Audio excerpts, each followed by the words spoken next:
Kan orang udah pikir kalau Anies jadi IKN akan dibatalkan, kereta cepat akan dibatalkan.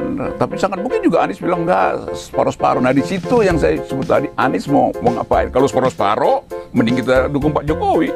Saya ingin supaya moral itu dikedepankan. Kalau orang bilang ya demi 20% Anies, ya kalau begitu kenapa mesti pilih Anies? Kenapa nggak pilih yang lain tuh Ganjar aja? Kan sama aja kan mentalnya kan. Akhirnya mental Anies sama dengan mental Ganjar kan. Meneruskan separuh dari Pak Jokowi dan di ujung Pak Jokowi akan pungut keuntungannya. Bersama Intrik ID, bahas politik tanpa berperan.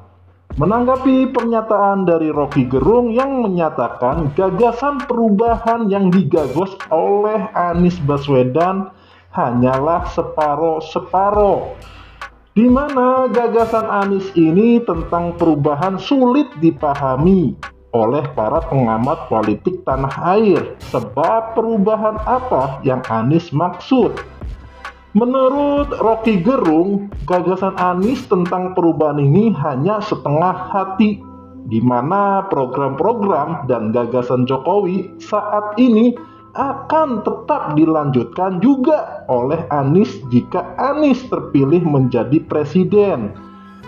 Rocky gagal paham tentang gagasan perubahan Anies yang masih ingin melanjutkan pembangunan IKN dan kereta cepat Jakarta-Bandung.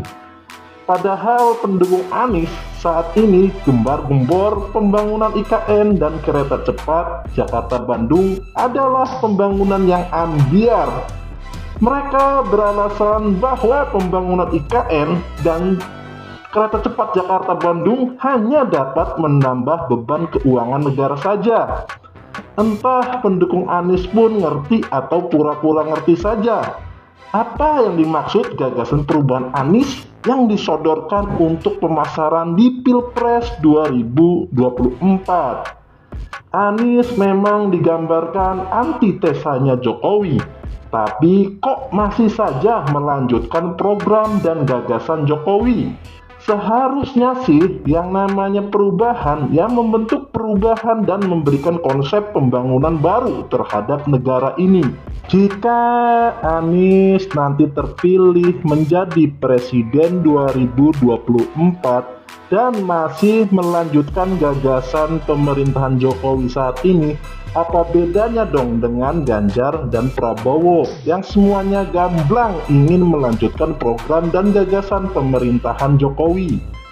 Anies memang terkenal pintar menyusun kata-kata. Dengan keahliannya inilah Anies pun mendapat banyak pendukung jelang Pilpres 2024. Memang penting menyusun kata-kata, tapi ada yang lebih penting lagi dari itu semua, yaitu mampu bekerja untuk mensejahterakan rakyat.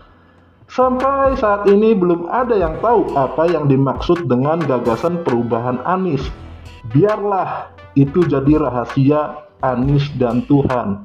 Kita pantau terus dan ikuti berita politik tanah air bersama Intrik ID, bahas politik tanpa baperan.